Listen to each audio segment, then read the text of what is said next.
Now let's turn our attention to travel. What's one of the worst parts of international trips? For many in the global south, it's the paperwork. You need to plan a trip months in advance, make all your bookings, then apply for the dreaded visa. Your itinerary is scrutinized. You're asked to chart out your destinations. In short, it is an ordeal. But of late, things are looking up.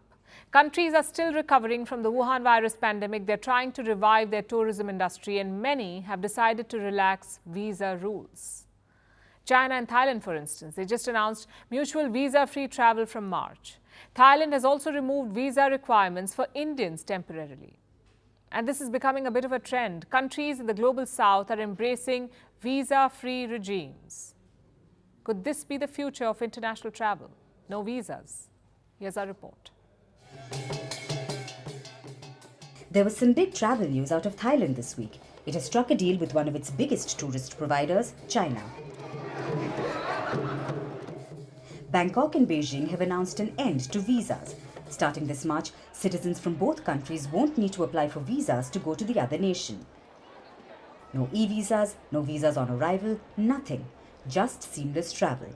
And this news is being hailed by people in the tourism industry.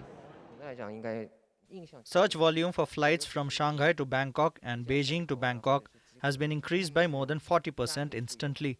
From January 2 to the Spring Festival, the number of travel orders from China to Thailand increased year on year more than 10 times compared with 2023. Now, this isn't just about better cross-border relations, it's mostly just business. Before the pandemic, China contributed about 11 million tourists to Thailand. That number has been in a free fall for a while now. In 2022, the number barely crossed 250,000, so it was time for desperate measures. Thailand first announced a temporary visa waiver last September. It was a one-way deal. China didn't reciprocate until the scheme showed success. There was a surge in Chinese travelers to Thailand after the waiver. Seeing this, China got on board, and now citizens of both nations are free to travel to the other visa-free. While Bangkok is eyeing Chinese tourists, Thailand isn't the only nation that Beijing is targeting.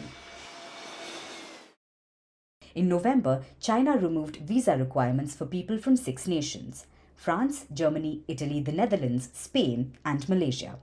Malaysia is the only one from the global south, and visitors from there have become a welcome sight for China's tourism industry.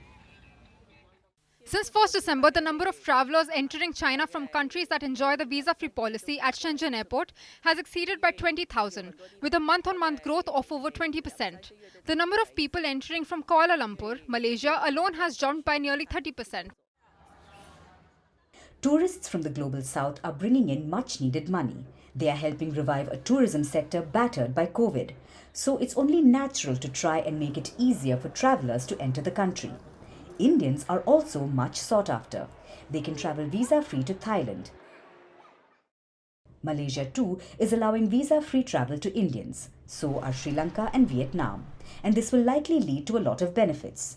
Tourism will of course thrive. It has been since the Southeast Asian nations opened up to India. Visa-free travel helps people pull off spur-of-the-moment trips. Nothing quite like squeezing in a beach trip between 2 hectic work weeks. But these aren't permanent arrangements for Indian travellers just as yet. The exemptions will expire in a few months.